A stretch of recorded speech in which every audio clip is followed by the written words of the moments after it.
नमस्कार दोस्तों, astro live channel पे आप सभी का बहुत बहुत स्वागत, बहुत बहुत अभिनंदन। दोस्तों, ज्योतिष जो है वो ग्रहों की चाल के आधार पर चलने वाला एक विज्ञान है और सभी ग्रह अपनी अपनी कक्षाओं में घूमते रहते हैं, लेकिन उनकी कुछ विशेष परिस्थितियां, कुछ विशेष योग ऐसे बनते हैं जो पृथ्वी के लिए, हम सभी के लिए बहुत अच्छे परिणाम लेके आते हैं।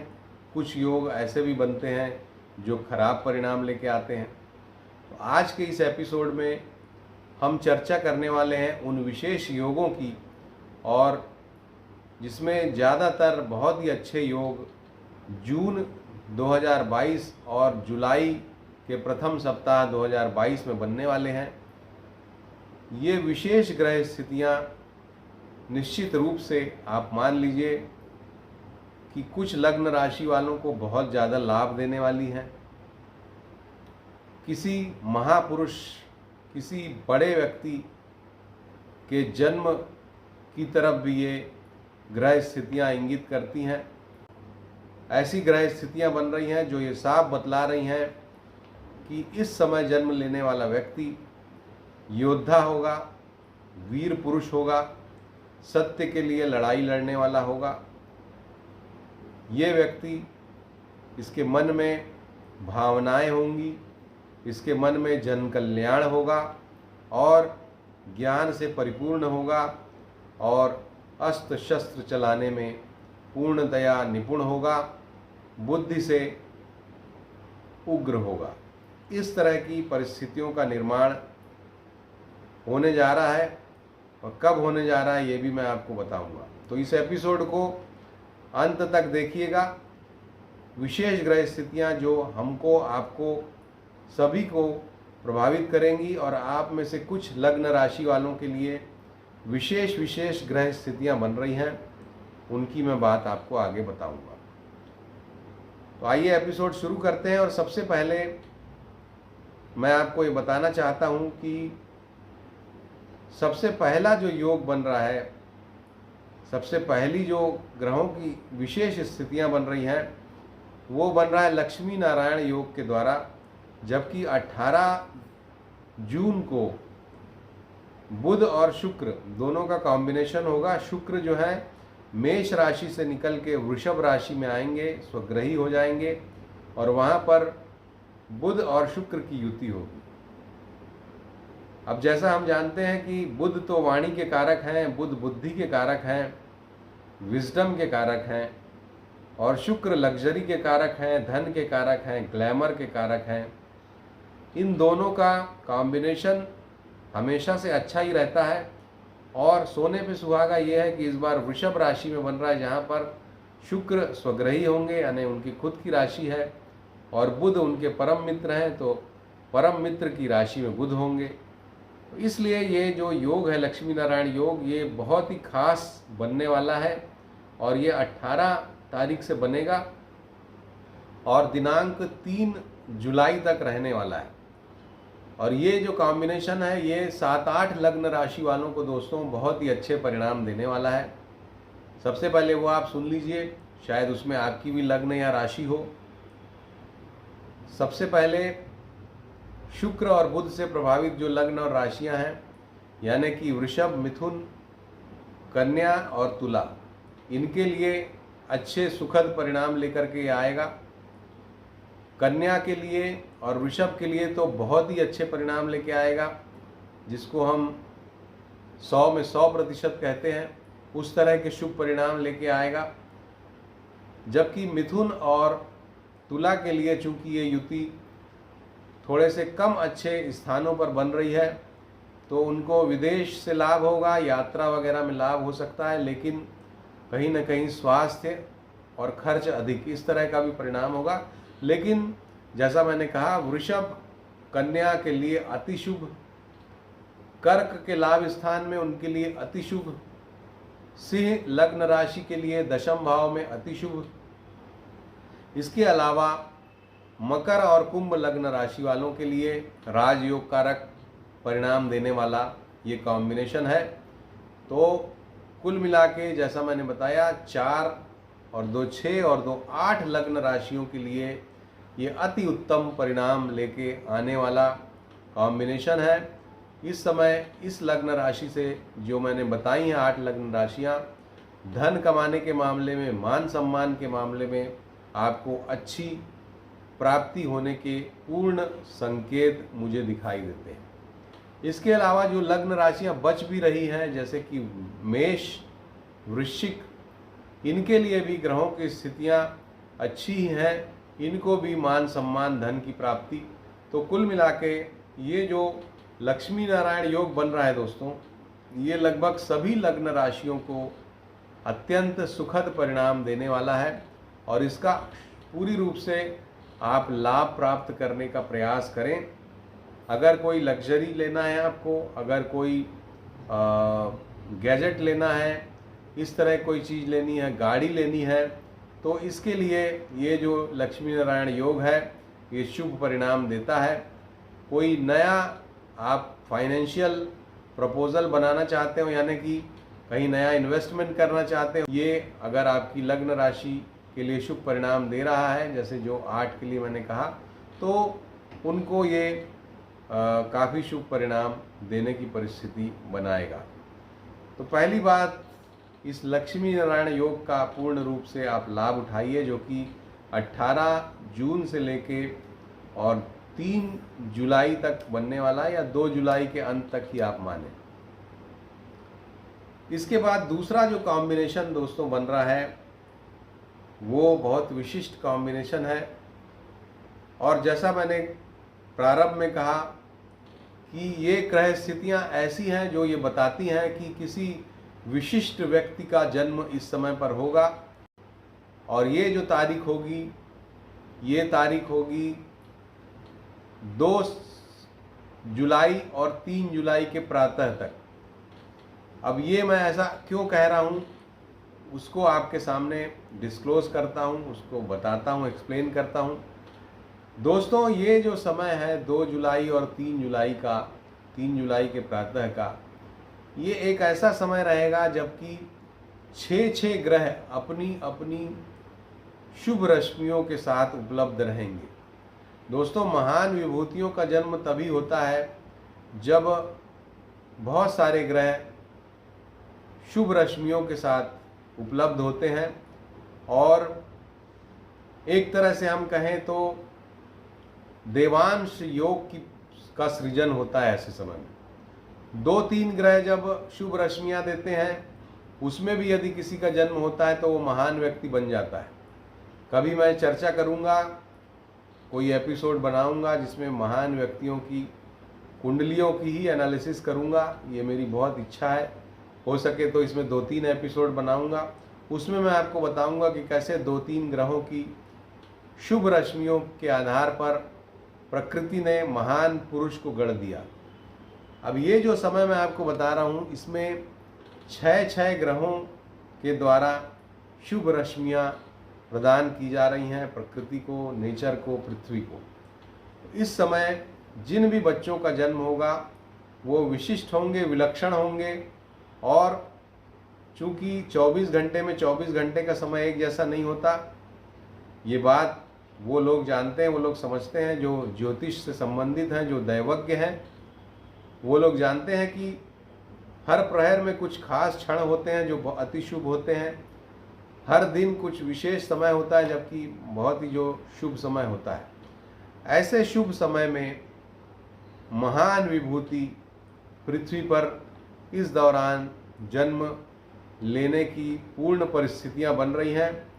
इसको देखने के लिए नेत्रों की आवश्यकता है या ज्योतिष के ज्ञान की आवश्यकता है। आप भावनात्मक रूप से अगर प्रभु से जुड़े तो इस बात को समझेंगे कि आज की जो परिस्थितियां हैं, चारों तरफ अनिश्चितता है, कहीं महंगाई परेशान कर रही है, कहीं सांप्रदायिकता परेशान कर रही है। ऐसे समय में ही विशिष्ट विभूतियां पृथ्वी पर जन्म लेती हैं, और उनके जन्म लेने के साथ धीरे धीरे समय बदलता है और वो विश्व को जन समुदाय को बड़े होकर के प्रभावित करती है। ऐसे बहुत सारे उदाहरण पास्ट के हमारे सामने हैं, मुझे बताने की आवश्यकता नहीं है। तो ये परिस्थिति क्यों खास है दोस्तों, पहले ये समझिए।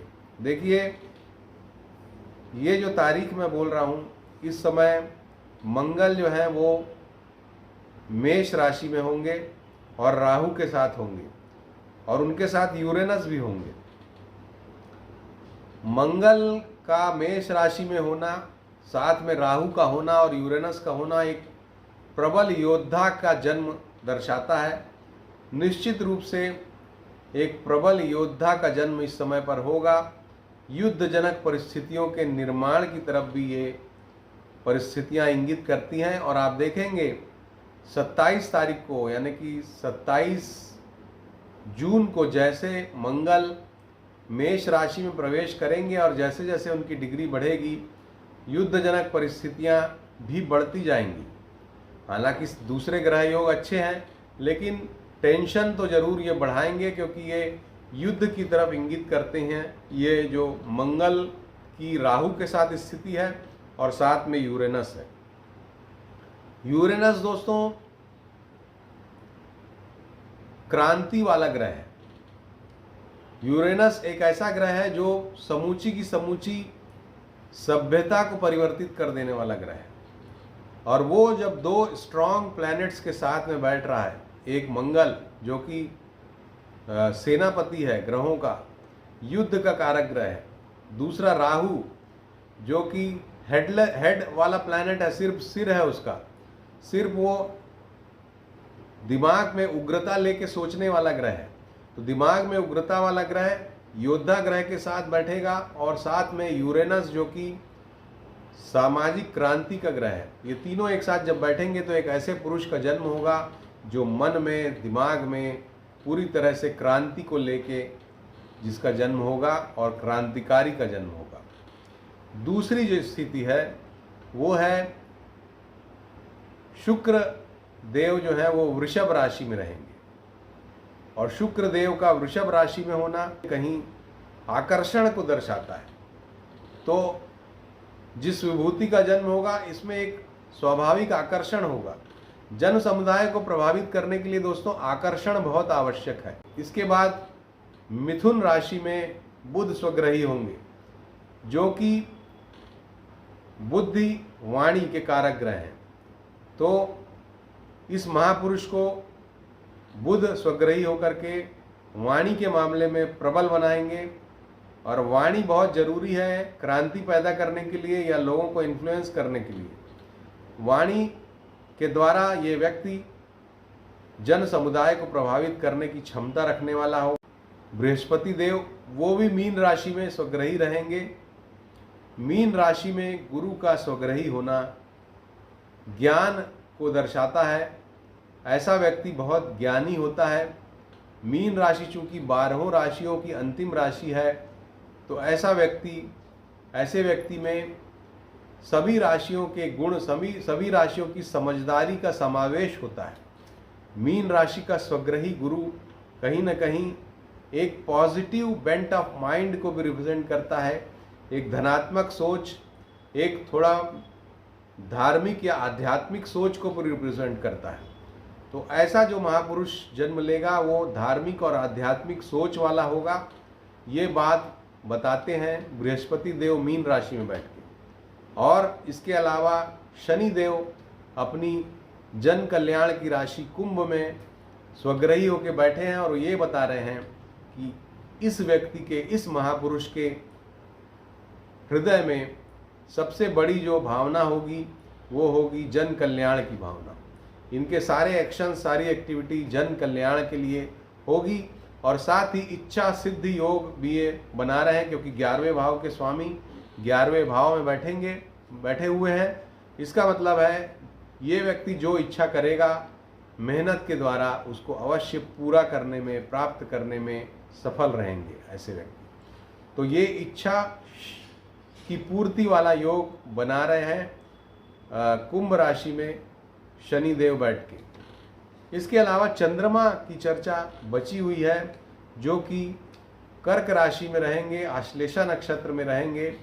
और कर्क राशि का चंद्रमा व्यक्ति को भावुक बनाता है और पृथ्वी के इस भूभाग में, भारतवर्ष में विशेष परिस्थिति में जन्म लेकर के अपनी सत्ता बनाने, अपना प्रभाव बनाने के लिए जो सबसे महत्वपूर्ण राशियों में, 12 राशियों में से एक राशि है, वो कर्क राशि है।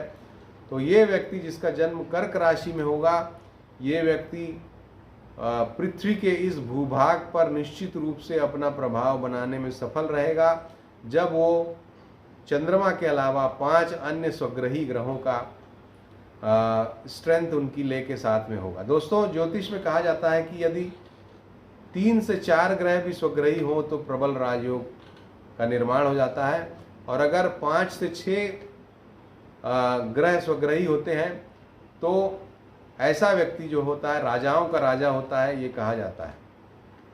अब इसमें बात सिर्फ ये, आपके मन में ये प्रश्न उठेगा कि क्या इस एक दिन में 24 घंटे में जो आप बोल रहे हैं 2 तारीख से 3 तारीख, इसमें तो हजारों बच्चे पैदा होंगे, सभी तो राजा नहीं बनेंगे। तो जो मैंने कहा कि कुछ विशेष क्षण 24 घंटों में ऐसे होंगे जिसमें ग्रहों की रश्मियाँ पृथ्वी के सापेक्ष कुछ विशेष परिस्थितियों में अपना आशीर्वाद देंगी। बहुत ही रेयर है दोस्तों इस तरह की ग्रह स्थितियों का बनना, जब 6 ग्रह स्वग्रही हों, और ज्योतिषगण तो तरसते हैं इस तरह की ग्रह स्थितियों के कुंडली देखने के लिए। तो आप ये मान लीजिए, एक एक ग्रह के योग अगर मैं आपको गिनाने लगूं तो इसमें वो सभी ग्रह हैं जो पंच महापुरुष योग का निर्माण करते हैं। तो किसी न किसी लग्न में कोई ना कोई योग जरूर बनता होगा। यानी कि अभी जो बच्चे जन्म लेंगे, अगर वो मेष लग्न के होंगे तो रुचक योग बनेगा, वृषभ के होंगे तो 2 पंच महापुरुष योग बनेंगे, जिसमें शश योग है और भद्र योग है। इसी तरह से मिथुन में भद्र योग का निर्माण होगा, कर्क राशि के लिए भी रुचक योग का निर्माण होगा। तो सभी लग्नों के लिए मेरा कहने का मतलब यह है कि अधिकांश लग्नों के लिए किसी न किसी राजयोग का, पंच महापुरुष योग का निर्माण इस समय पर होगा। ये मैं आपको बताने के लिए कोशिश कर रहा हूँ कि क्या इन ग्रह स्थितियों का महत्व है और क्यों मैंने इस पे एक एपिसोड बनाने की सोची। तो दोस्तों, ये जो समय है, इस समय को बहुत अच्छे से गुजारिए। ये राजयोग कारक समय है, लेकिन अपने साथ उग्रता और युद्ध को भी समेटे हुए है। ये बात आपसे छुपी नहीं है, मैंने आपको ये डिस्क्लोज की है। तो अगर आप अपने मन को शांत रखते हैं, उग्रता नहीं आने देते हैं, तो ये जो राजयोग बन रहे हैं, जैसा मैंने बताया कि पंच महापुरुष योग बन रहे हैं, मालव्य योग हो, भद्र योग हो, शश योग हो, रुचक योग हो या हंस योग हो, ये पांचों योग जो हैं किसी न किसी लग्न में बनेंगे ही बनेंगे। और इन योगों का शुभ परिणाम आप उठा सकते हैं, शुभ लाभ आप उठा सकते हैं, यदि आप एग्रेवेट ना हो, शांत रहें। संसार की दृष्टि से चूंकि मंगल राहु के साथ, यूरेनस के साथ आएगा, तो जरूर आप देखेंगे कि ये लगभग मंगल राहु और यूरेनस का कॉम्बिनेशन लगभग 1.5 महीने रहेगा, 27 तारीख से। इस समय पर युद्धजनक परिस्थितियां निश्चित रूप से बनेंगी, बढ़ेंगी। इस समय पर समाज में कोई नई खोज निश्चित रूप से होगी। इस समय पर वायुयान से संबंधित दुर्घटनाएं निश्चित रूप से बढ़ सकती हैं। इस समय पर अग्नि से संबंधित दुर्घटनाएं निश्चित रूप से बढ़ सकती हैं। इस समय पर भूकंप आदि की समस्याएं निश्चित रूप से बढ़ सकती हैं। तो ये सभी परिस्थितियां भी इसके साथ साथ जुड़ी हुई हैं, जो ये अंगारक दोष का निर्माण हो रहा है। लेकिन ये अंगारक दोष भी राहु जो है वो बनाता तो है, लेकिन इस अंगारक दोष के कारण व्यक्ति बहुत हिम्मती भी हो जाता है और राहु सकारात्मक परिणाम भी देता है, खास करके जब वो स्वग्रही मंगल के साथ हो। तो ये समय दोस्तों युद्ध का है, ये समय आपको अपने आप को संभालने का भी है और अपने सोचे हुए कामों को पूरा करने का भी है। तो इस समय पर इसका पूरा उपयोग करिए और विशेष करके जो मैंने अवधि बताई है 18 तारीख से लेके और ये लगभग पूरे 1 महीने का समय आप समझिए, 18 जून से लेके 18 जुलाई तक का समय आपके शुभ कार्यों को करने के लिए अति शुभ है। उसके बाद बृहस्पति देव भी वक्री हो जाएंगे और शुभता में फिर कमी आ जाएगी। तो दोस्तों ये था हमारा एपिसोड। सभी 12 लग्न राशियों के लिए ये शुभ परिणाम देगा, लेकिन कुछ लग्न राशियों को अपने स्वास्थ्य का ध्यान रखना पड़ेगा, जिसमें मेष है, इसके अलावा कन्या है। इनको अपने स्वास्थ्य का भी ध्यान रखना है। साथ ही मीन वाले जो हैं उनको भी अपने मुख का ध्यान रखना है। वृषभ वाले जो हैं उनको भी कुछ सेहत की समस्या तकलीफ हो सकती है। तो ये मंगल की वजह से है। और एक बात और मैं बोलना चाहूँगा कि जो हार्ट पेशेंट्स हैं, चूँकि मंगल अंगारक दोष में जा रहे हैं, तो ब्लड से रिलेटेड जो भी समस्या हो, चाहे हार्ट की बीमारी हो या कोई भी अन्य ब्लड रिलेटेड डिजीज़ हो, ऐसे लोगों को विशेष रूप से सावधान रहने की भी ज़रूरत है।